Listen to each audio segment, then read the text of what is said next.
السلام عليكم أزول في اللون. بقات 21 يوم لكأس إفريقيا باش تبدا في بلادنا. واحد التيران، أنا جوج تيرانات كيخلعوني في المغرب، قلت هاد جوج تيرانات غيفضحونا، جوج بالضبط، ولكن واحد بزاف، واحد قل. هذاك اللي واحد قل هو ديال مراكش، التيران والمحيط ديالو كل ما يتعلق فهمتيني ولا لا بتهيئة الملعب الداخل والخارج والمواصلات. مراكش كيخلعني، ولكن اللي كيخلعني بزاف اللي خفت انه غيفضحنا في هذيك كاس افريقيا هو ديال اكادير. هذاك واش ملعب هذيك الحفره هذيك، انا ما فهمتش.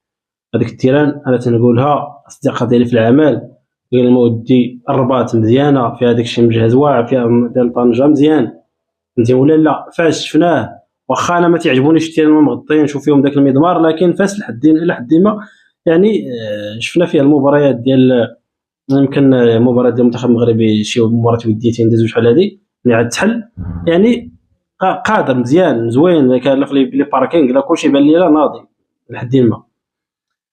اكادير يا اكادير، هاد المسؤولين ديال اكادير ما عرفتش انا واش ما عرفتش انا. راه لا اله الا داك الملعب اصاحبي، راه مشكله. واش رئيس الجماعه ديال اكادير اخنوش ولا النائب ديالو داك بودرقه ما عرفتش انا ما عرفتش. هذيك التيران صاحبي، واش ما كتشوفوش الاعلام؟ واش ما كيبقاش فيكم انكم تشوفوا فهمتيني ولا لا؟ داك الشيء، داك المنظر داير هكاك ومعطلين في الاشغال، ما فهمتش انا هادشي هذا.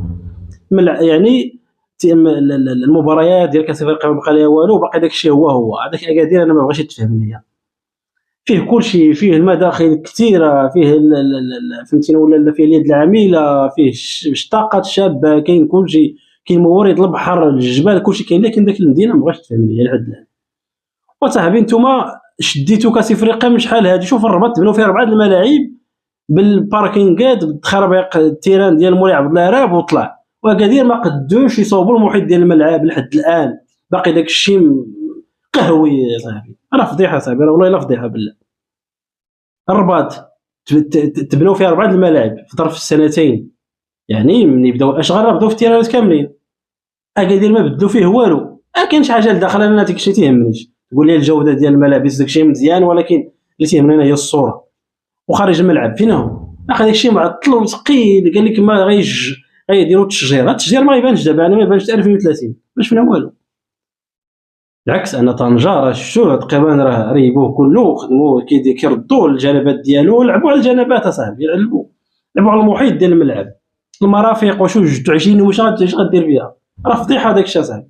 انا عارف هادشي، متاكد بان داك التيران غيفضحنا، عارف. ومن شحال هادي تنقولها الاصدقاء ديالي في العمل.